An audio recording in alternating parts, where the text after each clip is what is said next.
Hola a todos, mi nombre es Eduardo Secarelli, soy profesor de Biología Molecular, investigador de CONICET y director del Departamento de Ciencias Biológicas de la Facultad de Ciencias Bioquímicas. El objeto de esta charla con la cual estoy llegando a ustedes es discutir algunos conceptos de bioseguridad y la tecnología del ADN recombinante. Quiero mencionarles que, dado que tenemos la charla tiene un público heterogéneo, con diversos conocimientos y diversas formaciones, algunas de las cosas que voy a mencionar para algunos van a resultar obvias, para otros no tanto, y otras ocurrirá lo inverso. Entonces les pido que por favor sean comprensivos en ese aspecto y podamos avanzar. Lo primero que nos planteamos es por qué tenemos que aplicar y para qué tenemos que aplicar normas de bioseguridad en el laboratorio de biología molecular. En realidad nosotros somos responsables de nuestra propia seguridad en el laboratorio y de la seguridad de nuestro entorno. Es decir, tenemos que velar porque nuestras actividades no impacten en el entorno, en nuestros compañeros de trabajo, en la familia, porque nosotros luego del horario de trabajo volvemos a casa y estamos con nuestros familiares. También podemos ser el vínculo entre el laboratorio y los individuos en la calle, y por lo tanto eso puede generar una transmisión de elementos no deseables entre un ambiente y otro, y además porque podemos ser penados por el incumplimiento de las leyes existentes. Siempre coloco un ejemplo que me parece interesante para darnos idea de las cuestiones de bioseguridad en los laboratorios, y es un ejemplo de laboratorios de biología molecular y de microbiología. En el año 2010 existió un conjunto de casos, una epidemia de salmonela que fue estudiado en profundidad por el Centro de Control de Enfermedades de los Estados Unidos y que permitió, utilizando mapeo molecular, identificar que todos los enfermos provenían de la misma cepa, y a su vez que esta cepa se relacionaba a infecciones producidas con 3 laboratoristas que se habían infectado en un laboratorio de enseñanza de tipificación de salmonela. Es decir, el laboratorio que supuestamente estaba entrenando a personas para luchar contra las infecciones por salmonela, utilizando recursos de biología molecular, se había contaminado y había producido ellos mismos el proceso epidémico, de los cuales hubo 109 individuos identificados fehacientemente, probablemente haya habido más, y hubo un muerto producido por este brote epidémico. Lo interesante es que si uno lo extrae del propio informe, 2 frases importantes. Los investigadores vieron que del laboratorio donde procedía el brote inicial era que o los laboratorios que estaban asociados con la ocurrencia de este brote eran los que tenían menos conocimiento de normas de seguridad y menos material de entrenamiento, y que además se asociaban con los laboratorios donde tenían más relajados las cuestiones de trabajo, es decir, donde los sistemas obligatorios de eliminar los teléfonos celulares o los sistemas para escuchar música en el trabajo del laboratorio, las restricciones eran más livianas y impactó con un número de casos importante. Se establecieron normas más estrictas para esos laboratorios, pero sin embargo los laboratorios se relajan y muchas veces ocurren nuevamente cosas que ya conocemos que se pueden evitar. En julio del 2017 varios estados de la Unión se volvieron a tener un brote de infecciones por salmonera. Cuando se identificó por técnicas moleculares esas salmoneras, estaban ligadas a lugares comerciales o college, universities o laboratorios clínicos que enseñaban microbiología y que por falta de procedimientos estrictos contaminaron a sus estudiantes y estos estudiantes iniciaron el brote. Entonces vamos a ver muy brevemente algunas cuestiones que nos interesan sobre biología molecular. Algunos de los que están asistiendo a este curso seguramente conocen perfectamente esto, pero permítanme refrescarles un poco estos conceptos. El dogma central nos indica que hay un flujo lineal de información desde el ADN a través del ARN y a través de las proteínas. Hoy sabemos que existen, obviamente, excepciones a esta regla en distintos organismos, es decir, podemos tener procesos en los cuales solamente el ARN da información hacia las proteínas, en el caso de algunos virus. Tenemos sistemas como en el caso de los priones, que las proteínas se retroalimentan de información y hay información de plegamiento guardado en las proteínas, pero básicamente la generalidad es que nosotros tenemos un sistema de información que se autorreplica y se mantiene y en el cual en forma direccional transfiere la información hacia el ARN y produce las proteínas que finalmente son las que generan el fenotipo que todos conocemos de todos los organismos vivos y de nosotros mismos. Nosotros podemos tener en ese ADN mutaciones. El genotipo de un organismo es la totalidad del conjunto de sus genes y puede llevarnos a indicar si esa persona aporta o no mutaciones en uno o en más genes. Además, tenemos el fenotipo, que es la interacción de este genotipo con el entorno y que nos da la apariencia física y es una relación entre esto y la interacción con el medio. En realidad, en los organismos normales pueden desarrollar cambios o mutaciones en su secuencia, alterando así su genotipo, y en algunos casos estas mutaciones pueden impactar variando su fenotipo. En realidad, nosotros sabemos que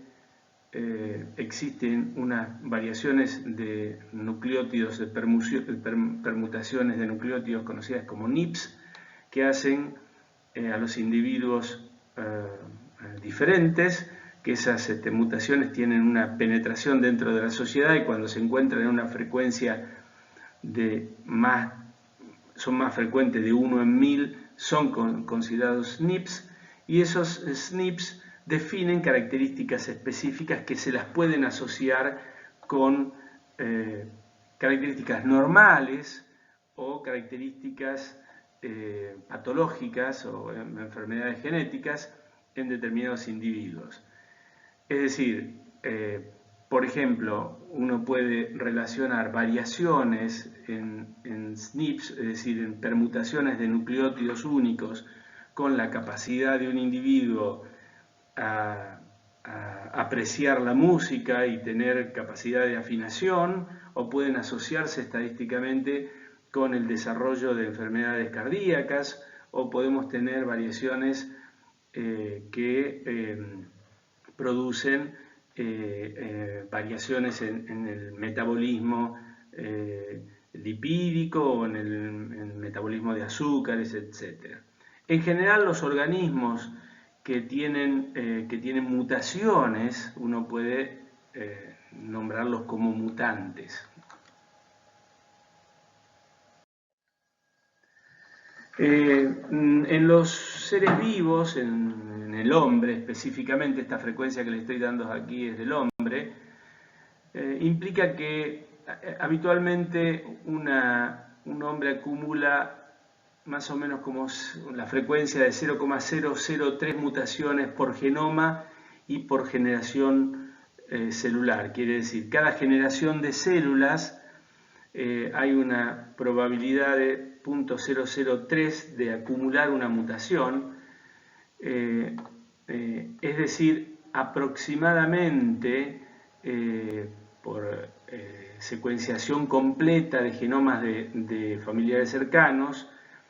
sabemos que aproximadamente hay una acumulación de 1,1 por 10 a la menos 8 como tasa de acumulación de mutaciones. Es decir, esta tasa es para el genoma completo, es diferente, la mitocondria es ligeramente mayor, es aproximadamente de 3 por base por 20 años. Es decir, si tomamos estos números que son difíciles de interpretar y los transformamos de manera de que podamos entender de qué estamos hablando, hay un promedio de 70 nuevas mutaciones que surgen en un genoma diploide humano por generación. Es decir, probablemente entre nuestros padres y nosotros tenemos 70 mutaciones nuevas fijadas en nuestro genoma que se las transmitiremos a nuestros hijos. La mayoría de estas mutaciones son paternas en origen, dado es una característica específica sobre la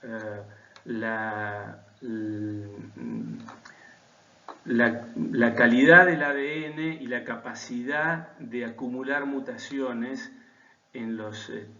espermatozoides y en los óvulos, y por ende se sabe que la mayoría de las mutaciones provienen de origen paterno, aunque en realidad la tasa de mutación relativa entre hombres y mujeres no se conoce adecuadamente. Estas condiciones son en condiciones en las cuales el individuo no está expuesto a radiaciones o a compuestos cancerígenos. Las radiaciones o compuestos cancerígenos pueden aumentar mucho este tipo de mutaciones.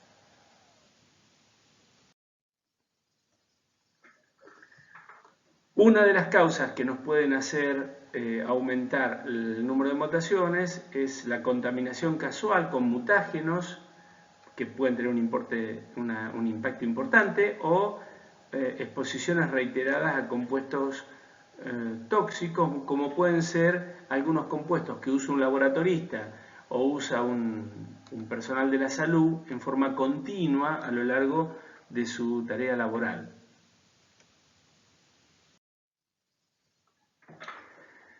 En este aspecto, nosotros vamos a enfrentarnos a la utilización de la tecnología del ADN recombinante, ya sea para cuestiones de diagnóstico o para cuestiones de investigación. Y en realidad la tecnología, el elemento más importante de la tecnología del ADN recombinante se basa en la capacidad precisamente de generar nuevos ADNs por la mezcla y modificación y adición de ADNs de distinto origen, y de ahí viene la idea de ADN recombinante, es decir, ADNs provenientes de diferentes organismos y distintas fuentes pueden ser combinados para generar nuevas moléculas. En realidad sabemos que esto está muy superado con la tecnología actual, donde podemos generar sistemas sintéticos completos de diseño y generar a su vez proteínas completas absolutamente nuevas. En realidad, para el Departamento de Salud y de Human Service del Instituto Nacional de la Salud de los Estados Unidos, hay una definición de moléculas recombinantes y sintéticas que implican la combinación de moléculas que hayan sido cortadas y pegadas provenientes de otros sistemas y que además pueden ser replicadas en un sistema vivo o insertado en un sistema vivo, y moléculas que han sido sintetizadas por medios químicos o amplificados, o la mezcla de ambas moléculas. Básicamente, todo el origen de la teoría, la metodología del ADN recombinante se basa en un descubrimiento que ya tiene más de 50 años, que es la posibilidad de que una molécula de ADN, una proteína específica, por ejemplo EcoR1 proveniente de bacterias, esta viene de Escherichia coli, identifica una secuencia específica y corta esa secuencia específica. Esa secuencia específica cortada tiene extremos que pueden ser extremos romos o cohesivos, cuando tienen bordes que son salientes y que pueden usar para identificar el otro extremo y reunirse, o aquellos que se conocen como extremos romos y que pueden ligarse con cualquier otro sitio. En realidad, este sistema, no nos vamos a detener ahora, son sistemas de defensa de las bacterias para reconocer ADN foráneos y cortarlos y destruirlos, pero esto como herramienta se ha convertido en un sistema que permite el corte y reunión de ADN de distintos orígenes. Posteriormente, una enzima que se conoce como ligasa tiene la capacidad de realizar el enlace covalente entre las hebras cortadas y religar este ADN. Vuelve a hacer el enlace entre el oxidilo 3' y el fosfato 5' de ambas cadenas, generando un fragmento nuevo. Si estos dos fragmentos provienen de organismos diferentes, estamos generando un ADN recombinante proveniente de diferentes organismos.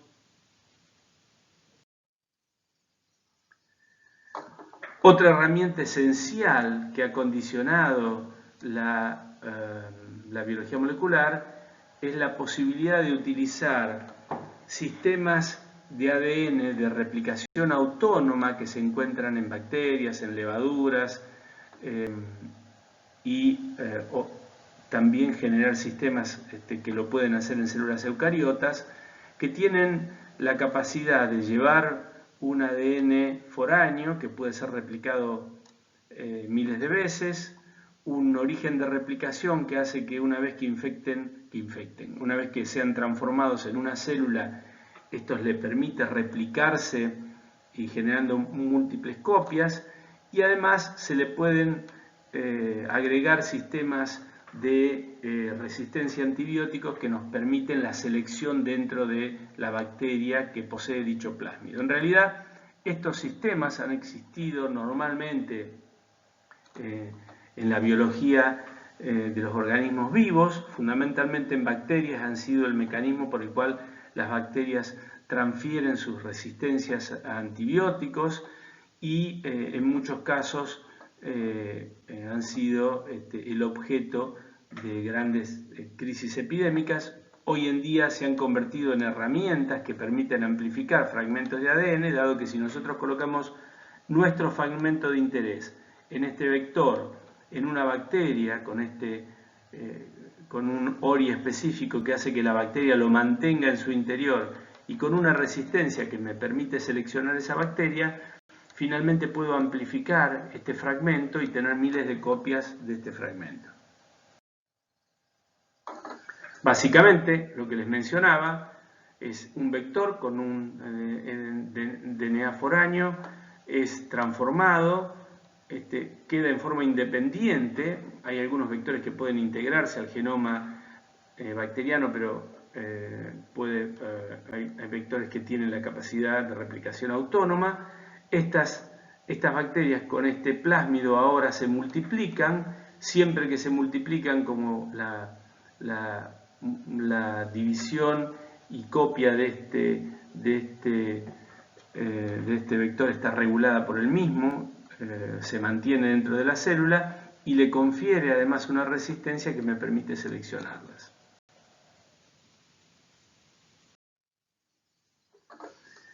Esto ha servido para colocar genes provenientes de un genoma eucariótico, ligarlos en el vector se construye con todas las estructuras necesarias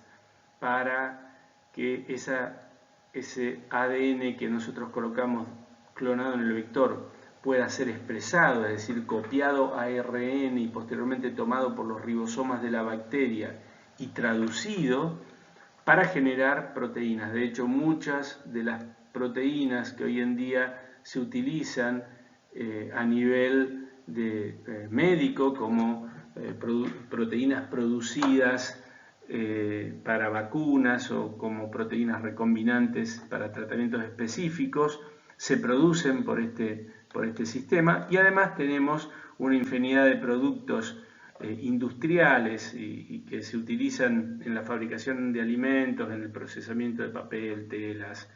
en los sistemas, de hecho todos los sistemas de diagnóstico y que utilizamos en el laboratorio de biología molecular, y un montón de mejoradores de distintos productos contienen proteínas que han sido producidas de esta manera. De hecho, los quesos que nosotros comemos están cuajados con una quimosina que provienen de un sistema recombinante en hongos o en bacterias, dependiendo de la marca que el quesero utilice para realizar sus quesos.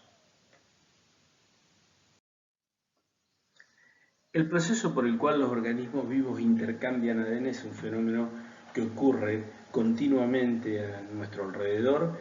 y que no puede ser provocado dentro del laboratorio, pero en general es un fenómeno que ocurre en la naturaleza, a través de la conjugación, que es la transferencia directa de DNA de una célula a otra, a través de infecciones virales, la incorporación del genoma viral en células procariotas, eucariotas, y su ingreso produce la reproducción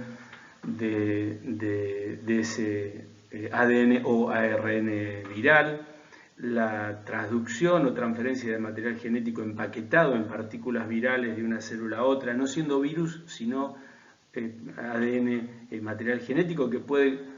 transportar material genético que proviene parte de ese material genético de la misma célula que está liberando la partícula viral, la transposición de genes dentro de los cromosomas, es decir, el movimiento de genes desde un sitio del genoma a otro dentro de un cromosoma y entre cromosomas, y después la transformación o captación directa de fragmentos de ADN,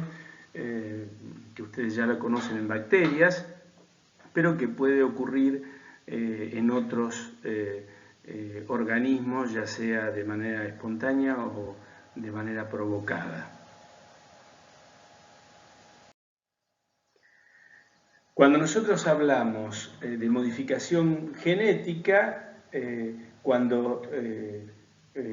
esta modificación genética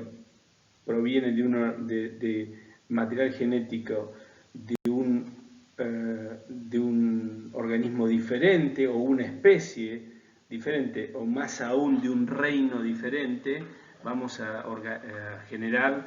un organismo que es conocido como transgénico, y los genes que han sido incorporados son conocidos como transgenes. En realidad, el fenómeno de transgénesis también ocurre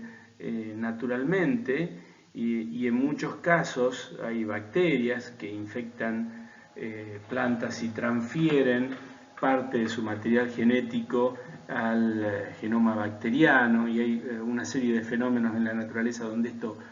ocurre naturalmente. Pero en este momento el nombre de transgénico se refiere a la incorporación de un material genético de otra especie o hasta de un reino diferente en un organismo, y que este organismo lo incorpore dentro de su genoma y lo mantenga en las sucesivas descendencias en su progenie, ¿no? Bueno, dentro de las herramientas más importantes, y esto lo vamos a ver muy brevemente, están las polimerasas. Las polimerasas tienen la capacidad de realizar una copia de un ADN a partir de la presencia de un cebador, desde donde inician la síntesis. La síntesis implica la utilización de nucleótidos trifosfatos o deoxinucleótidos trifosfatos, dependiendo de si es una ADN polimerasa o una ARN polimerasa,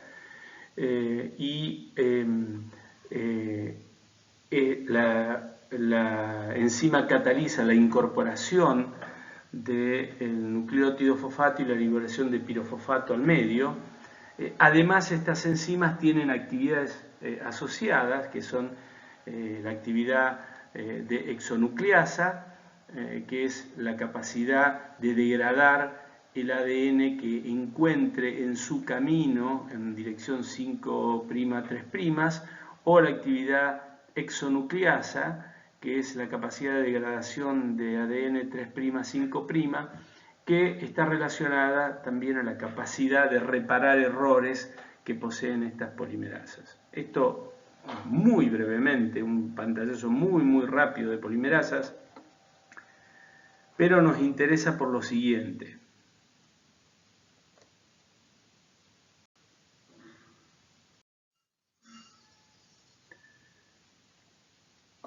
Las polimerasas son utilizadas para una de las técnicas que más impacto ha tenido en el diagnóstico y en la generación de fragmentos de ADN para el estudio de sistemas de ADN recombinante, la conocida como reacción de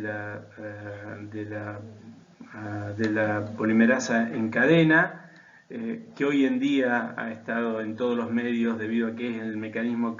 primario para el diagnóstico de enfermedades virales, entre ellas el COVID-19.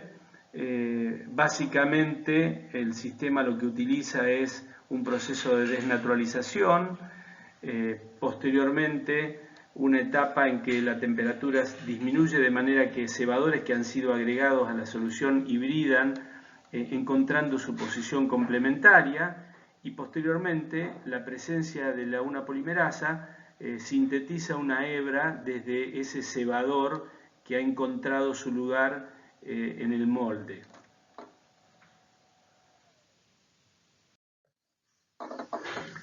Cuando esto se repite en forma sucesiva, de manera que desnaturalizamos el ADN, permitimos que los cebadores se encuentren su posición en la secuencia de ADN, se sintetice ADN y nuevamente repetimos el ciclo, y esto lo repetimos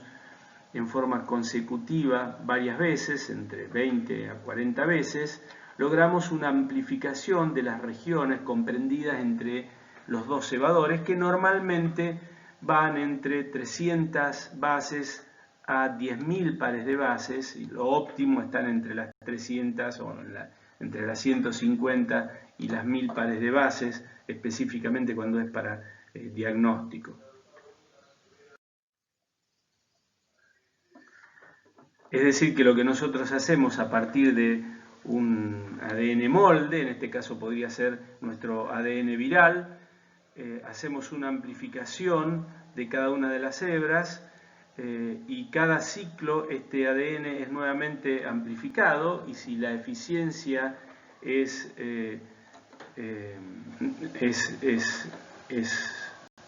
1, es decir, que cada vez que nosotros hacemos un ciclo de amplificación se nos duplica el ADN, tenemos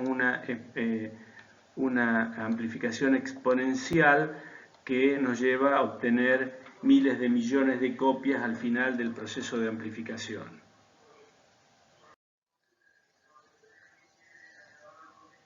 Esto hace que nos permita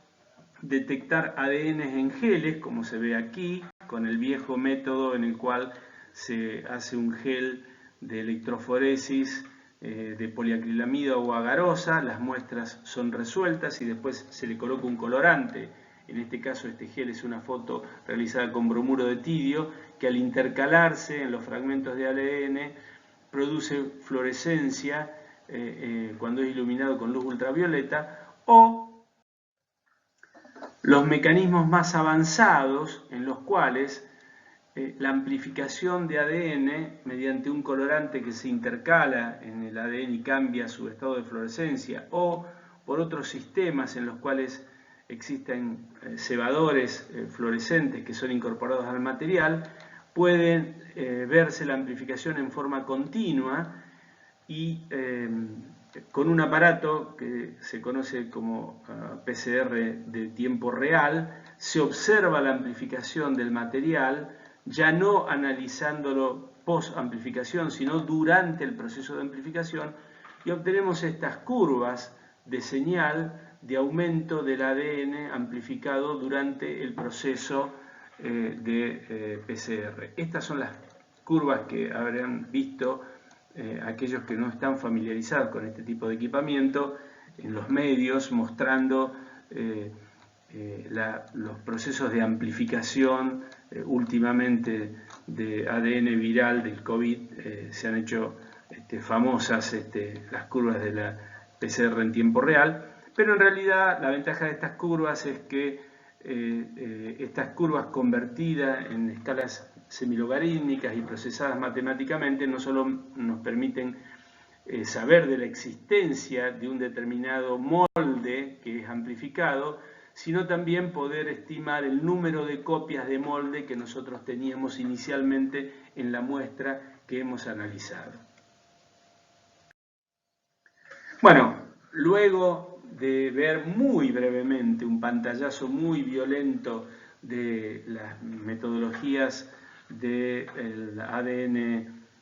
recombinante, solamente viendo una pequeña perla de la enorme cantidad de metodologías que hay disponibles, vamos a evaluar y a analizar un poco los riesgos en el laboratorio de biología molecular y ver cómo tenemos que proceder para reducirlos al mínimo. En toda actividad con ADN recombinante, uno no puede eliminar el riesgo del trabajo del laboratorio, sino reducirlo y controlarlo y ser consciente de los procesos riesgosos y saber cómo proceder en caso de que exista una determinada contingencia. La otra cosa que es relevante, y ustedes lo van a ver, es que en realidad las mismas bases que rigen los conceptos de seguridad en el laboratorio de biología molecular son similares a aquellas que uno ve en los laboratorios de microbiología o en los laboratorios de bioquímica, y por lo tanto los conceptos básicos son similares y pueden ser aplicados en todos los casos. En el laboratorio de biología molecular tenemos distintos tipos de riesgo. Uno de ellos es el contacto con material químico, biológico, a los que estamos expuestos. Y el otro punto es el contacto con moléculas o organismos que nunca han existido sobre la faz de la Tierra y que por lo tanto no podemos medir el riesgo, por lo tanto tenemos que tomar las precauciones y proceder como si estos organismos que estamos generando potencialmente sean riesgosos. Y dependiendo del origen que tengan el material en que hemos recombinado, podemos predecir en cierta manera si pueden ser más o menos riesgosos. Las vías de entrada a las infecciones y contaminaciones, obviamente los ojos y la boca son las más importantes, el tracto respiratorio, el aparato digestivo, la piel, fundamentalmente donde tenemos abrasiones. La piel es un buen sistema de límite de ingreso de infecciones, pero puede ser el ingreso de infecciones si existen abrasiones o también a través de la picadura de insectos. Y un punto no menor, que a veces es desconsiderado, la zona urogenital y el tracto digestivo en general, debido a que el individuo muchas veces termina contaminándose él mismo y esa zona puede ser una zona de entrada para infecciones y contaminaciones. Fíjense qué interesante en esta tabla donde se hizo una estadística de los casos de incidentes reportados a nivel de bioseguridad en laboratorios y en sistemas de salud entre 1976 y 2010 en Estados Unidos. Y lo interesante de esto es que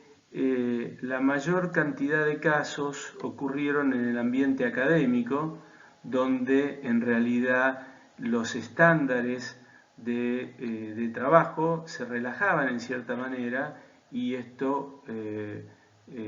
producían un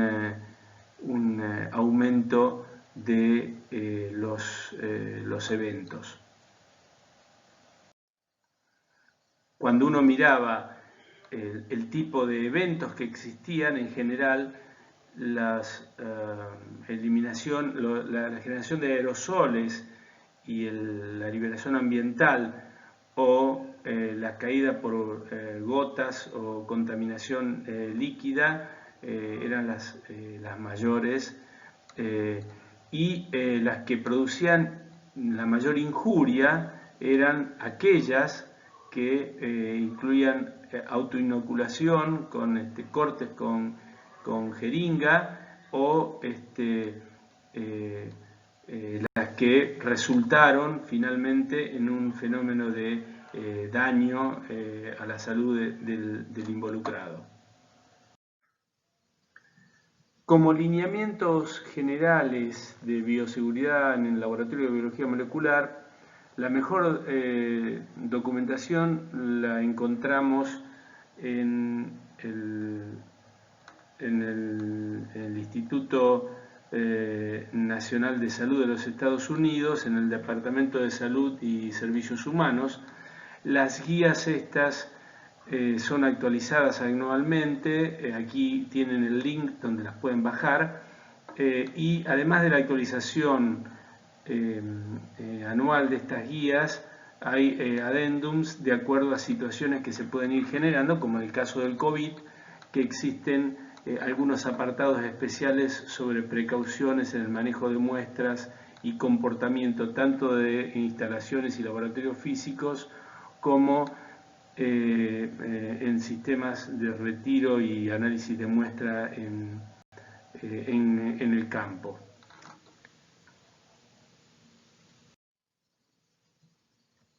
Bueno, las cuestiones básicas sobre bioseguridad en el laboratorio, es esencial disponer de un protocolo de seguridad en el cual este protocolo haya sido aprobado y analizado, y en la cual en este protocolo se han evaluado los riesgos involucrados en las acciones que se llevan a cabo en el laboratorio para las diferentes situaciones, interpretadas a partir de las normas de bioseguridad existentes. Normalmente estas normas deben estar escritas y explicitadas, igual que todas las actividades dentro del laboratorio.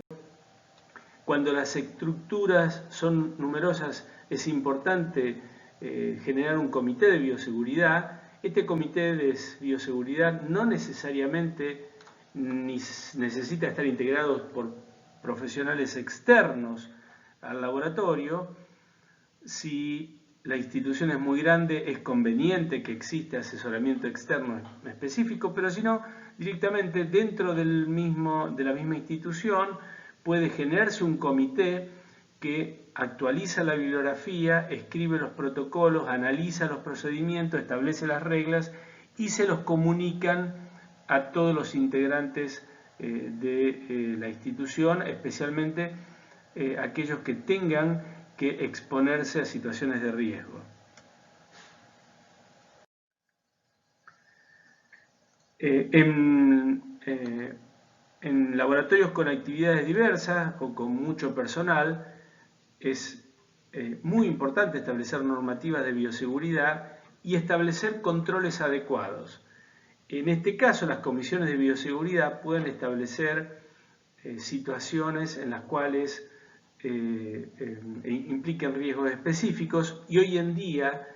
las ART intervinientes tienen asesoramiento sobre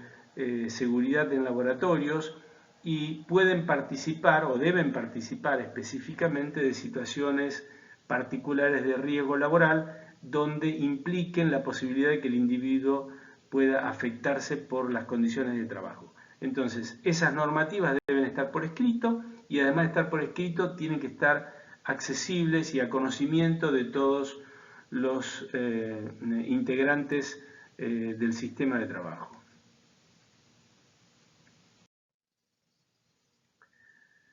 Entre las prácticas generales que debemos establecer del laboratorio antes de comenzar a trabajar, es apropiado en aquellos laboratorios donde hay ingreso frecuente de personas, que estas personas sean reunidas en una charla previa donde se le comunican los procedimientos básicos dentro del laboratorio y se le entrega el material escrito antes de que comiencen a trabajar. Todos los espacios deben tener lavado de manos. Ustedes pueden observar que normalmente en consultorios esto no es frecuente. Bueno,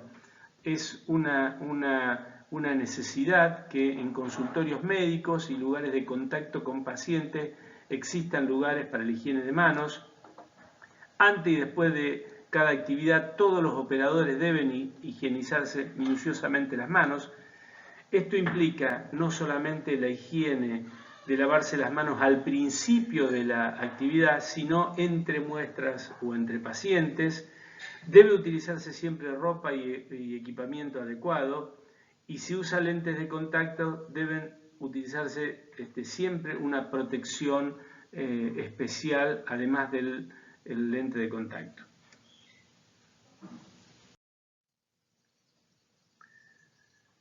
Los guardapolvos deben ser de mangas largas y tienen que ser guardapolvos largos, no deben utilizarse chaquetas o camisas. Debe utilizarse anteojos protectores cuando se manipulan líquidos, cuando alguno de los procedimientos pueden crear salpicaduras y siempre que se manipulen cultivos bacterianos. Es importante considerar también que los guardapolvos no deben ser manipulado fuera del ambiente del laboratorio. Es una condición esencial. Uno muchas veces puede observar en la vida cotidiana personal de salud o personal de laboratorios que salen de su entorno de trabajo y van hasta el bar, o toman transporte público, o caminan en la calle utilizando chaquetas o guardapolvos. Estos pueden ser, en general, sistemas por los cuales finalmente se producen escapes de elementos contaminantes hacia el exterior y transferencia hacia otros individuos. Igualmente, es necesario el uso de zapatos cerrados que cubran la parte superior del pie. No están permitidos en los laboratorios y es absolutamente desaconsejable el uso de sandalias, el uso de ojotas, el uso de zapatos abiertos o la utilización de ropa que no cubra, de zapatos que no cubran completamente el pie. Se pueden considerar la posibilidad de utilizar zapatos especiales esterilizables que el laboratorista se lo cambia cuando ingresa al laboratorio y posteriormente el zapato de goma puede esterilizarse periódicamente para disminuir la posibilidad de transmisión de elementos contaminantes en el calzado. La utilización de guantes tiene dos funciones. Primero, en biología molecular, en muchas condiciones necesitamos evitar que nuestro material genético o enzimas que degradan el RNA fundamentalmente sean transferidas a la muestra. Por lo tanto, la utilización de guantes tiene como función proteger la muestra, pero en otras condiciones los guantes son esenciales para proteger nuestro organismo cuando tenemos cortes, abrasiones, cuando se realizan procedimientos microbiológicos o tinción con productos tóxicos. Sin embargo, los guantes no son necesarios para procedimientos estándares de laboratorio cuando se preparan soluciones, si se realiza una higiene apropiada de manos. Es importante considerar que la utilización de guantes en el laboratorio muchas veces resulta en una falsa seguridad que es totalmente inadecuada. Es decir, el individuo con guantes considera que se encuentra seguro, toca cosas y posteriormente toca otras cosas. Por ejemplo, la manipulación de la computadora o el teléfono con los guantes en realidad tiene un efecto contraproducente, porque al tener guantes se siente seguro y sin embargo está transfiriendo material contaminado desde el lugar de trabajo a objetos que posteriormente va a utilizar posteriormente sin ninguna protección. Veamos las generalidades sobre el lugar de trabajo. Fundamentalmente, lo ideal es que los laboratorios tengan pisos no porosos, que tanto las mesas de trabajo, las sillas y los taburetes estén recubiertos con material no poroso que puedan ser limpiados con soluciones detergentes o con cloro. Tiene que siempre existir una pileta para lavarse las manos y una estación de protección de lavaojos. Si no existe una estación lavaojos, se puede proveer de una estación lavaojos pequeña, no conectada a la red, pero que se utiliza en caso de urgencia. Siempre tenemos que trabajar con una puerta de ingreso, y la puerta de ingreso tiene que tener la posibilidad de un cierre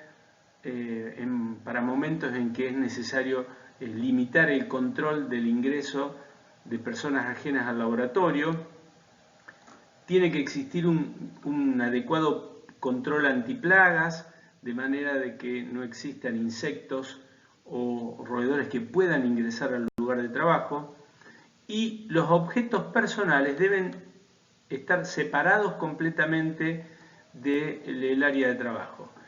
Es inadecuado llevar al laboratorio las propias viromes, cuadernos. El teléfono celular es un objeto general de transmisión de contaminación y de riesgo. Y dentro del laboratorio tiene que existir una señalización de riesgo biológico, debido a que no es lo mismo lugares donde se están trabajando sin material contaminante y sin reactivos tóxicos a lugares donde se corren geles de ADN donde hay material recombinante o donde pueden estar contaminadas las mesadas con material biológico. Como generalidades del comportamiento en el laboratorio de biología molecular,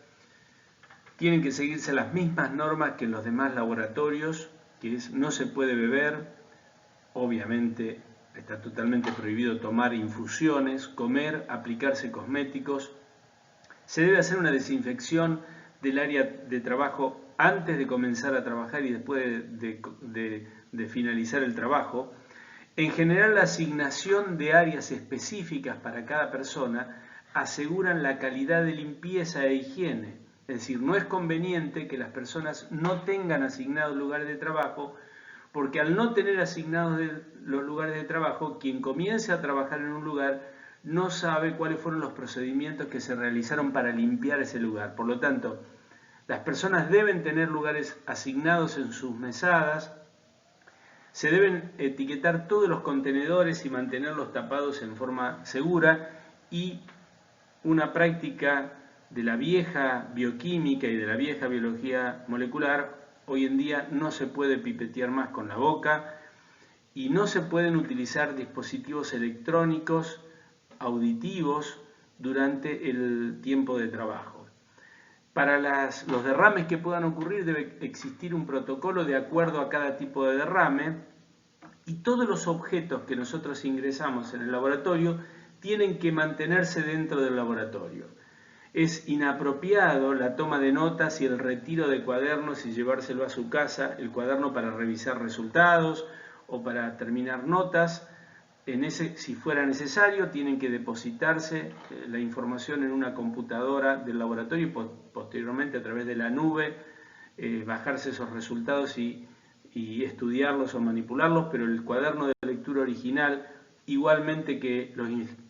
elementos de escritura, si se usan reglas, si se usan viromes, lapiceras, lápices, deben quedar en el laboratorio una vez que han sido ingresados.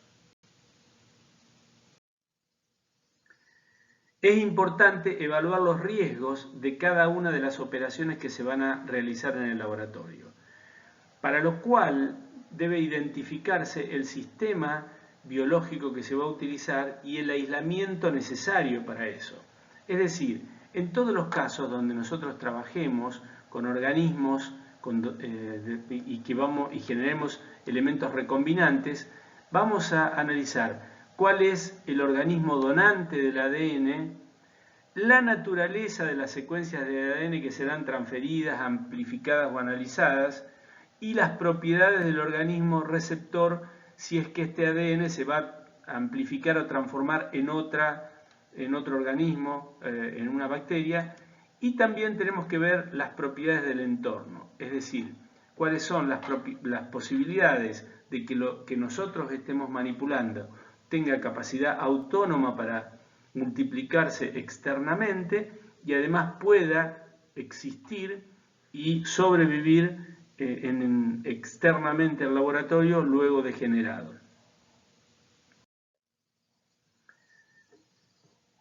Es decir, que nosotros vamos a analizar las actividades que vamos a realizar, vamos a identificar los riesgos de estas actividades. Estos riesgos son los riesgos definidos más aquellos probables. Determinaremos los riesgos, se hará una decisión si este riesgo es aceptable o no. Si es aceptable, se procederá a incluir esa actividad dentro de las actividades normales del laboratorio. Si ese riesgo es no aceptable para la normativa, el proyecto será revisado, y si no podemos manejar el riesgo, deberemos revisar nuevamente el sistema y ver si podemos mejorar nuevos sistemas de control que permitan realizar estos procedimientos. Por ejemplo, el típico caso es: nosotros tenemos una bacteria que es una bacteria patógena que implica determinados riesgos. Nos fijamos cuáles son nuestras capacidades para limitar la dispersión de esta bacteria, qué sistemas de filtración de aire, qué sistema de campanas de seguridad tenemos, qué sistema de desecho tenemos, qué posibilidades existan de que haya una liberación de la bacteria al ambiente. si esa bacteria es liberada, qué riesgo nos implica a nosotros y al entorno,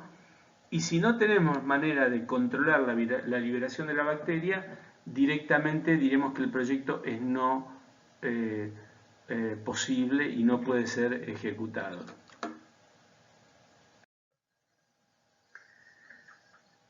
Un concepto esencial de la biología molecular es que cuando nosotros generamos un organismo recombinante, podemos intentar evaluar el riesgo de la generación de este organismo recombinante, pero en realidad estamos generando un sistema del cual no tenemos ninguna información de ningún tipo, salvo de cuáles son las cosas de las cuales provienen ese nuevo organismo generado. Y ese organismo probablemente no haya existido nunca sobre la Tierra, por lo tanto, el desarrollo que puede tener y las respuestas que puede generar y su comportamiento es absolutamente nuevo. Por lo tanto, hasta que no estemos seguros de que ese organismo es un organismo seguro, tenemos que tomarlo con restricciones específicas. Por ejemplo, supongamos que nosotros tomamos determinados genes de una bacteria que es patógena, la transferimos a un microorganismo no patógeno para expresar y obtener sus proteínas. Este organismo no patógeno supuestamente, en teoría, no tendrá cambios de comportamiento por estos factores de virulencia que provienen de otra bacteria, pero en realidad no lo sabemos hasta que no verifiquemos que eso ocurre. Tampoco podemos saber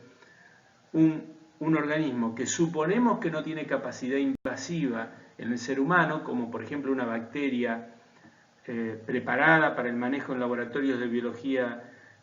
molecular, que normalmente está preparada para no colonizar el intestino. No sabemos si nosotros estamos agregándole fragmentos de ADN, cómo esta bacteria puede comportarse y el daño que puede producir en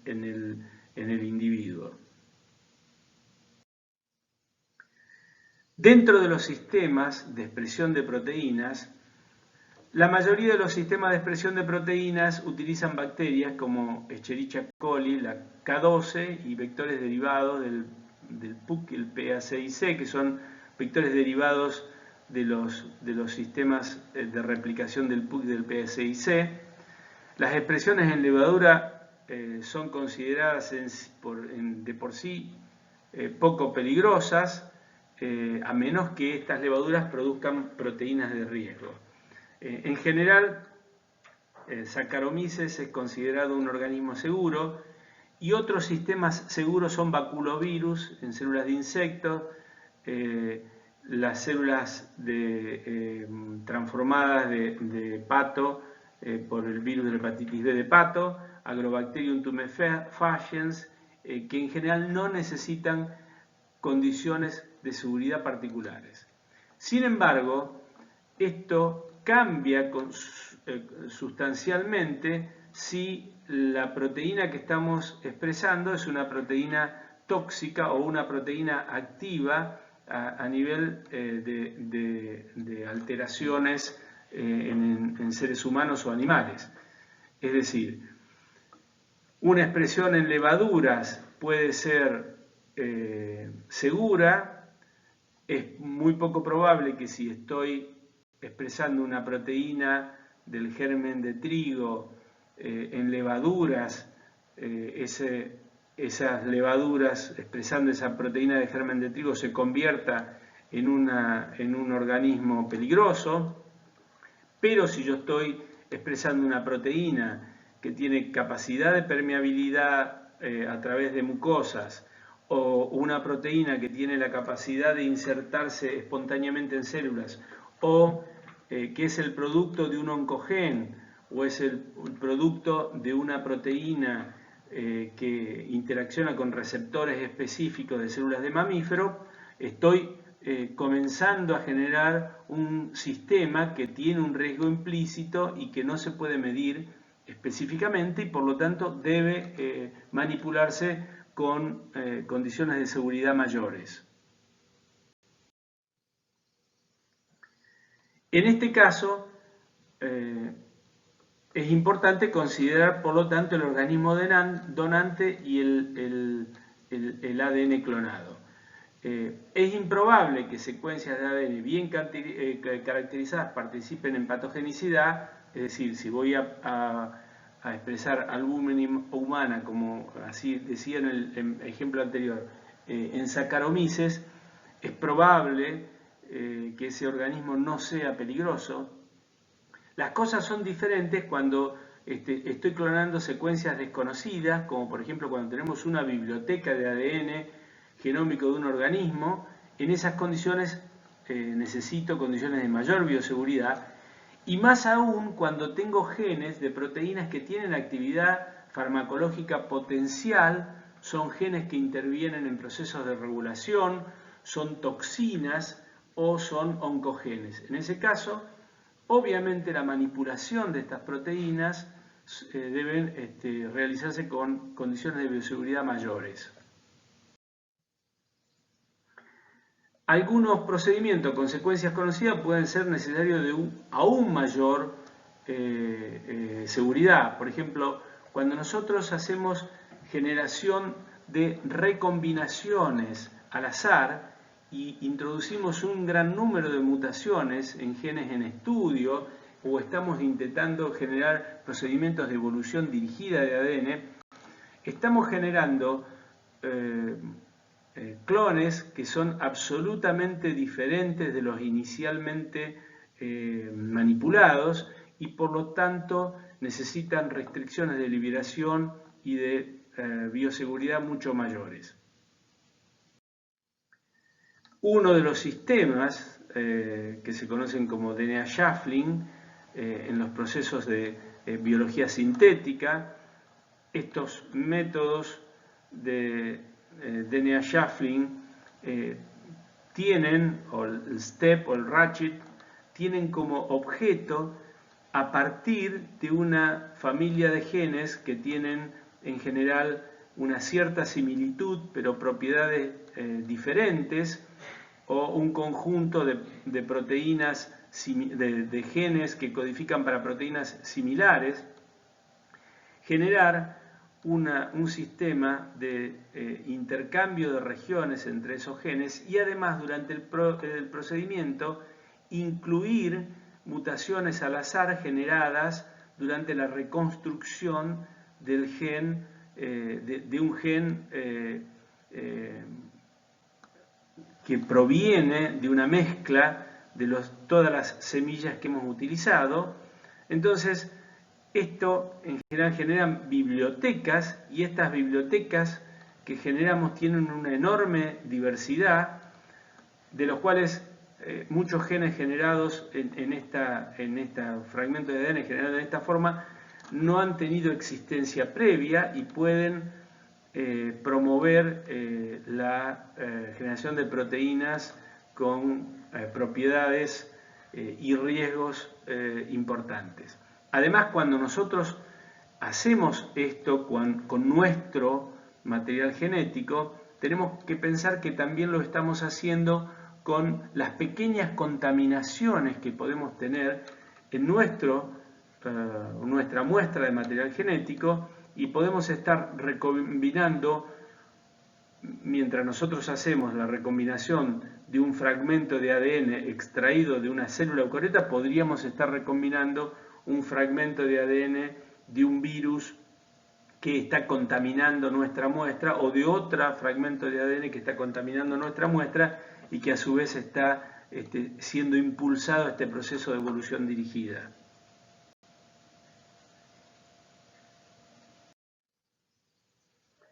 En muchos laboratorios de biología molecular pueden utilizarse cultivos celulares, y en algunos de ellos se utilizan vectores de replicación defectuosa. En este caso pueden utilizarse para la expresión de proteínas dentro de la línea celular, para intentar generación de vacunas, terapia génica, transferencia de genes a cultivos celulares para otras funciones. En este caso, estos cultivos deben manipularse con las mismas normas de bioseguridad que el vector viral original salvaje, fundamentalmente porque podemos tener contaminaciones con virus de replicación competente, que se generan por eventos infrecuentes pero no imposibles de espontáneos, sistemas de contaminación con otros virus dentro de la línea celular, por ejemplo, líneas celulares que pueden ser contaminados con virus que traen los operadores y que eso sirve como mecanismo de dispersión general del virus que ha tomado la línea celular.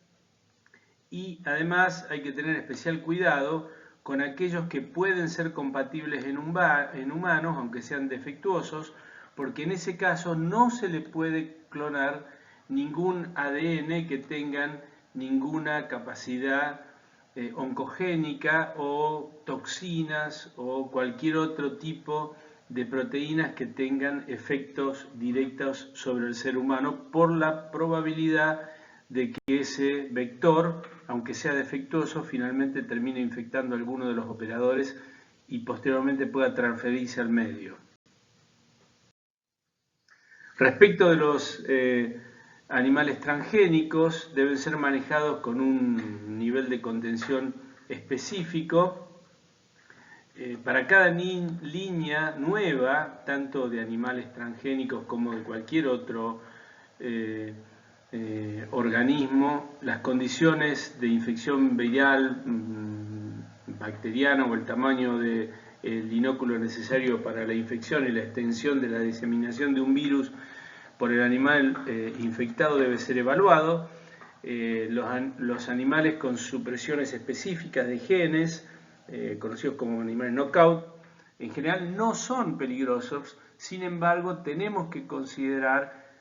siempre que estamos generando un sistema transgénico que, como mencioné anteriormente, estamos frente a un sistema desconocido y no sabemos cómo puede evolucionar. Tenemos 4 niveles de bioseguridad de acuerdo al impacto que el agente manipulado pueda producir en el laboratorista o en los demás seres humanos. Primero es una manipulación de organismos o material recombinante que no esté asociado con ninguna enfermedad, que esté asociado con una enfermedad, el nivel 2 que esté asociado con una enfermedad que rara vez es grave, el nivel 3 que es una enfermedad grave, humana, mortal, con tratamiento, que puede ser evitado, y el nivel 4 es una enfermedad humana grave o mortal sin opciones de tratamiento. A partir de esto nosotros podemos fijar las condiciones de niveles de bioseguridad que deben aplicarse en cada caso. En el nivel 1, en realidad no se permite comer ni beber ni aplicación de maquillaje en el laboratorio, no se puede pipetear con la boca y hay que usar siempre lentes de seguridad, hay que usar siempre guardapolvos en el laboratorio, debe higienizarse las manos antes y después de salir al laboratorio, tiene que haber un manejo seguro de los elementos cortopunzantes, tiene que haber descontaminación de los cultivos realizados y el acceso puede estar limitado a personal cuando se esté trabajando, es decir, que otras personas podrían acceder al laboratorio si no, en ese momento no se está trabajando. Un típico laboratorio de nivel 1, uno tiene en el mismo laboratorio, tiene las piletas de limpieza, las mesadas y el material para guardar los reactivos y demás se encuentran pegados a la zona del operador. El nivel 2 debe estar marcado con un cartel de acceso restringido. Se debe limitar y restringir el acceso al laboratorio. En muchos casos debe existir una restricción específica en la puerta del laboratorio Se tienen que minimizar los aerosoles y usar flujos laminares para el manejo de aerosoles. Y tiene que haber mayor cuidado general en el movimiento dentro del laboratorio, en la decontaminación. Es decir, es conveniente el uso de batas por encima del laboratorio, batas por encima del guardapolvo. En algunos casos pueden necesitarse gorros, barbijos y respiradores. Y hay que hacer una decontaminación diaria de superficies y equipos. Un laboratorio de nivel 2 es muy similar al laboratorio de nivel 1, la diferencia es que los desechos son seleccionados y los desechos de peligrosidad están identificados en bolsas de colores diferentes, bolsas en general, la utilización de bolsas rojas o naranjas es lo indicado, y además se dispone de un lugar para esterilizar material que puede estar fuera del laboratorio, pero que se utiliza para la limpieza de material específico que puede estar contaminado. En el nivel 3, en general, como en el caso de micobacterias, y donde el riesgo de aerosoles es una vía común de transmisión, además de lo expuesto en el nivel 2, tiene que haber sistemas de seguridad especiales, accesos restringidos con, en general, doble puerta de entrada, laboratorios con presión negativa y uso de flujos laminares para la protección del operador. Normalmente los flujos de presión negativo implican la utilización de sistemas de circulación de aire con filtros HEPA y además es conveniente el agregado de autoclaves de doble puerta donde el material se puede incluir en el autoclave desde la parte interior de la sala y posteriormente se retira una vez autoclavado desde el exterior. Este es el típico diagrama. El laboratorio es igual, pero la diferencia es que hay un sistema intermedio donde los individuos pueden cambiarse de ropa. Hay un sistema de higiene intermedio si es que es necesario higienizar el equipo, y además dentro del equipo se utilizan flujos laminares específicos y el sistema de esterilización tiene que estar dentro del propio laboratorio, o lo mejor es que sea de doble puerta, es decir, que el material a esterilizar ya utilizado se coloca en el sistema de esterilización y posteriormente es extraído por otra puerta. En los casos de nivel 4, el individuo tiene que tener un aislamiento completo. En este caso en el caso del virus de ébola o la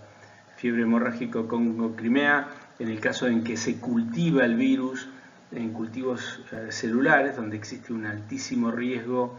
de dispersión del virus. Aquí les dejo un resumen de los requisitos de acuerdo al nivel de seguridad y respecto a las distintas disposiciones. Fíjense que aquí ponen como el autoclave de doble puerta conveniente en el nivel 3 y absolutamente necesario en el nivel 4, igual que los tratamientos de efluentes y la antesala con ducha, que son opcionales pero que son muy importantes. Es muy conveniente colocarlos en el nivel 3. La decontaminación de laboratorios de biología molecular implica la destrucción del material recombinante. Hay que tener presente que cuando uno autoclava, destruye organismos, pero no el ADN. Por lo tanto, si uno quiere tener la seguridad de que el ADN tiene que ser degradado, lo más eficaz es utilizar hipoclorito, soluciones a una concentración de 0,1%, y dejarlo un tiempo para que actúe. Hay una tabla de detergentes habilitados y se puede sobre la superficie utilizar alcohol al 70% que produce solo una limpieza parcial. Al final de esta clase he dejado los enlaces para que ustedes tengan acceso a las disposiciones actuales sobre el manejo de muestras con coronavirus en laboratorios de biología molecular. Las disposiciones actuales o las recomendaciones actuales, que incluyen recomendaciones provenientes del sistema de control de enfermedades de los Estados Unidos y de la Organización Mundial de la Salud, en realidad han sido adendum y modificaciones a lo establecido ya para el manejo de muestras provenientes de conteniendo virus humanos, y los detergentes y los sistemas de contaminantes utilizados también son mencionados a partir de las tablas de otros virus que han sido similares a que han sido ya chequeados con anterioridad. En realidad, para el manejo de muestras de diagnósticos se considera que un laboratorio con nivel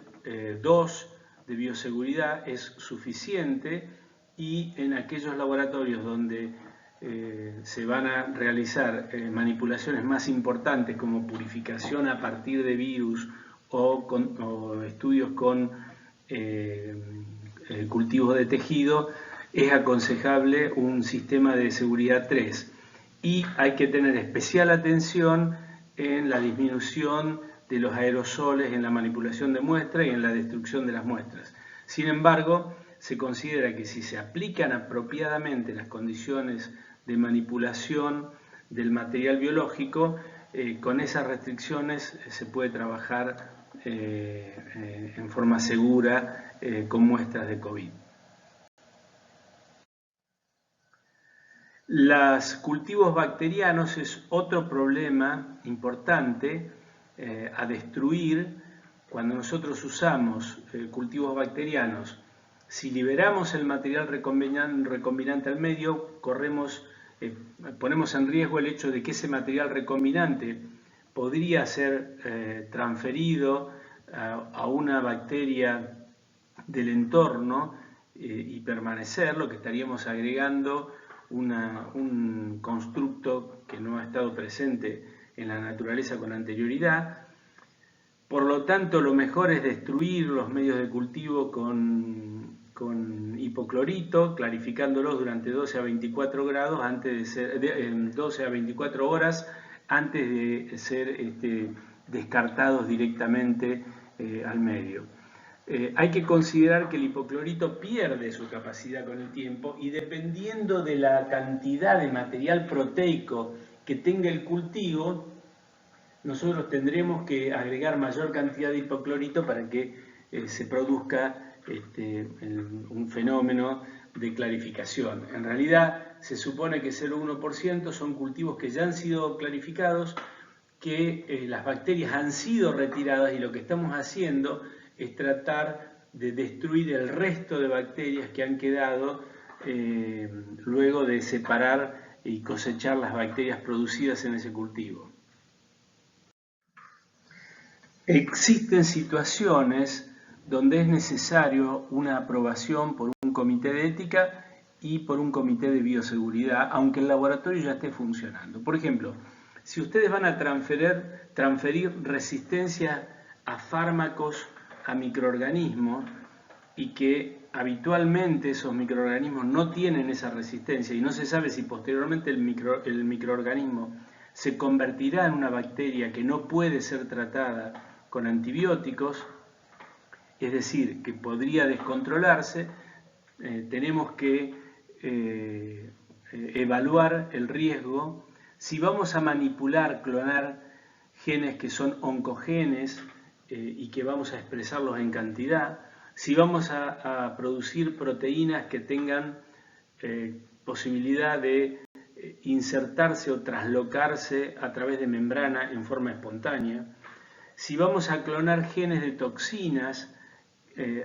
altamente tóxicos. Normalmente se dice que cuando la dosis letal 50 es menor a 100 nanogramos por kilogramo de peso, debe verificarse si merecen o no ser manipulados en un laboratorio de biología molecular. Cuando existen cualquiera de los dos fenómenos, tomamos una bacteria patógena, peligrosa, y transferimos genes a un no patógeno, o tomamos genes no patógenos y lo estamos transfiriendo a un agente restringido.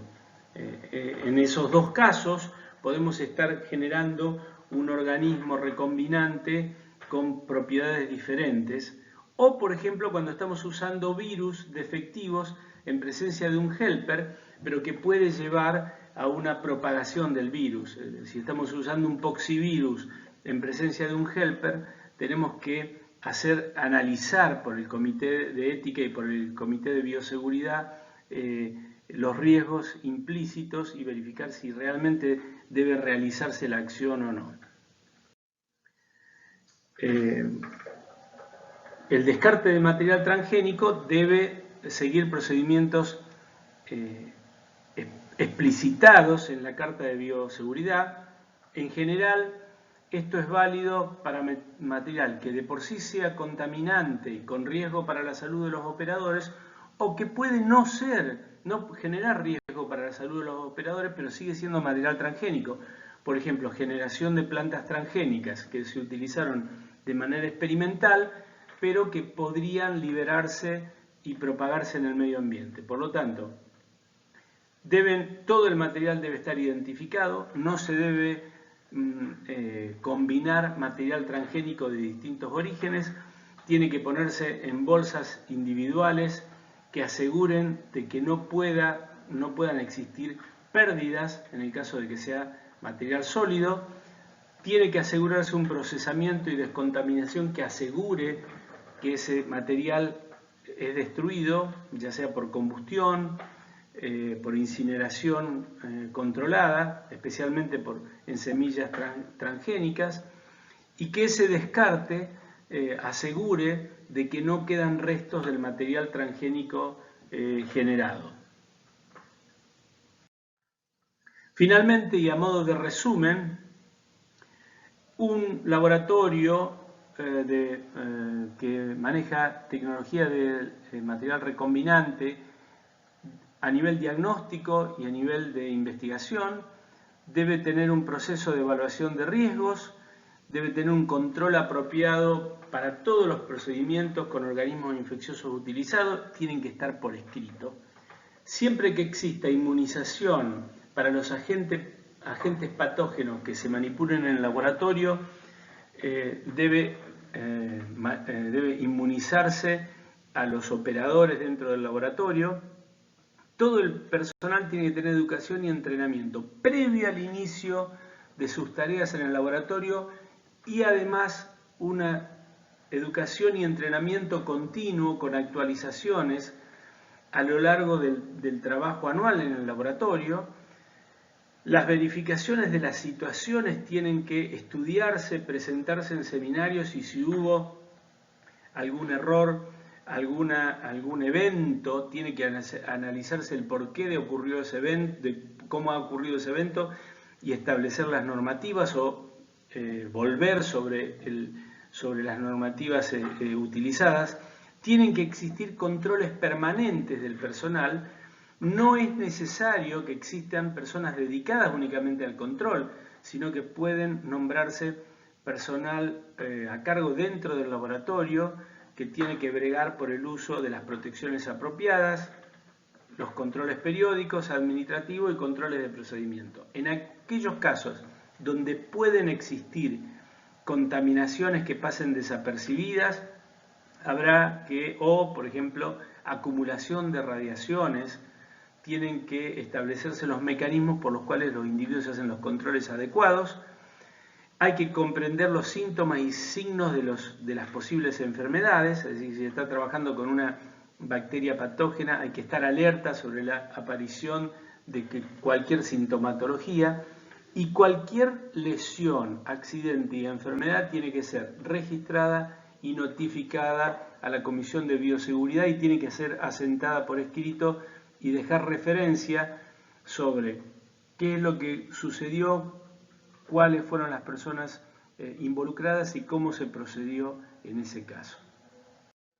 Bueno, les agradezco mucho que hayan llegado hasta aquí. Al principio de la charla tienen mi dirección de correo electrónico, pueden contactarme para lo que necesiten, para pedirme material,